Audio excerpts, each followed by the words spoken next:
Assalamualaikum warahmatullahi wabarakatuh. Kembali lagi dengan saya Rama Andika. Pada video ini saya akan melanjutkan tugas mata kuliah manajemen bisnis yang diampu oleh dosen Miss Nabila Putri Maharani, SMMM. Video ini merupakan tugas terakhir dari mata kuliah manajemen bisnis.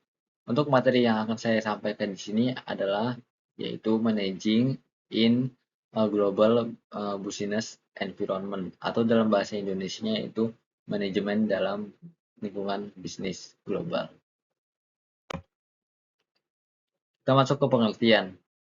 Apa itu manajemen dalam lingkungan bisnis global? Yaitu merupakan sebuah pengelolaan bisnis dengan mempertimbangkan dinamika internasional.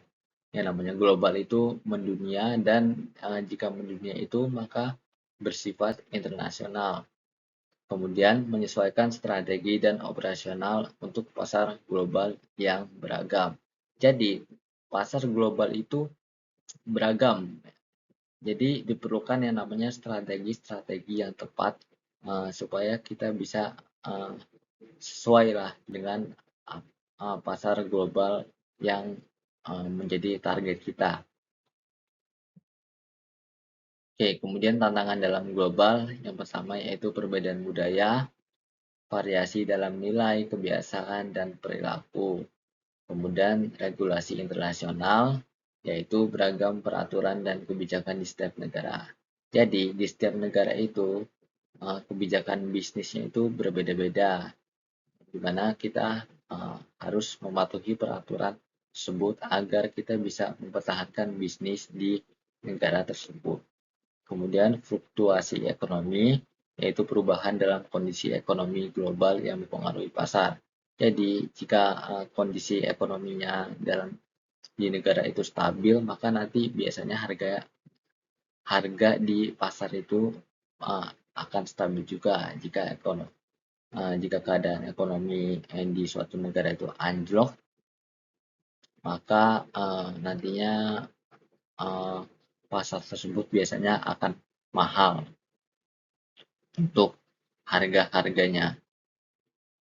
Kemudian strategi manajemen global yang pertama yaitu ada penelitian pasar, yaitu untuk memahami kebutuhan dan preferensi lokal. Kemudian ada adaptasi produk, yaitu untuk menyesuaikan produk atau layanan untuk pasar lokal. Kemudian manajemen rantai pasokan, yaitu untuk mengelola logistik dan rantai pasokan secara efektif di berbagai negara. Kemudian kepatuhan regulasi, yaitu mematuhi hukum dan peraturan di setiap negara operasi. Oke, kemudian di sini ada keuntungan dari manajemen global. Yang pertama yaitu akses pasar baru, yang dimana bisa untuk memperluas jangkauan pasar ke negara-negara baru. Kemudian diversifikasi risiko, yaitu mengurangi ketergantungan pada pasar domestik. Dan yang terakhir yaitu akses sumber daya, yaitu untuk memanfaatkan sumber daya dan tenaga kerja di berbagai negara. Oke, kemudian di sini ada keterampilan yang diperlukan. Yang pertama yaitu kemampuan interkultural, yaitu kita harus mempunyai kemampuan di mana kita harus bisa memahami dan menghormati perbedaan budaya. Karena di setiap negara itu budayanya berbeda-beda ya.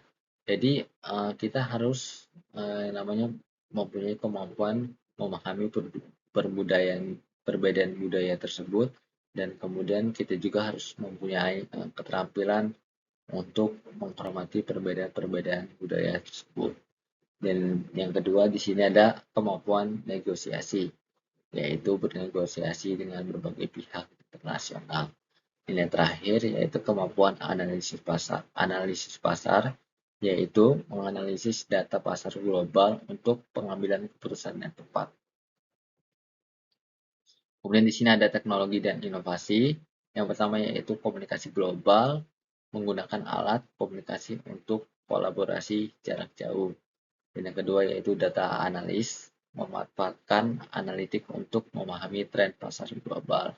Dan yang terakhir yaitu otomatisasi untuk mengoptimalkan proses operasional di berbagai negara. Oke, kemudian untuk kesimpulannya yaitu mengelola bisnis global memerlukan pemahaman yang mendalam tentang berbagai pasar dan tantangan internasional. Strategi yang baik melibatkan adaptasi, riset pasar, dan keterampilan manajerial yang kuat. Dan teknologi dan inovasi berperan penting dalam suksesnya operasi global.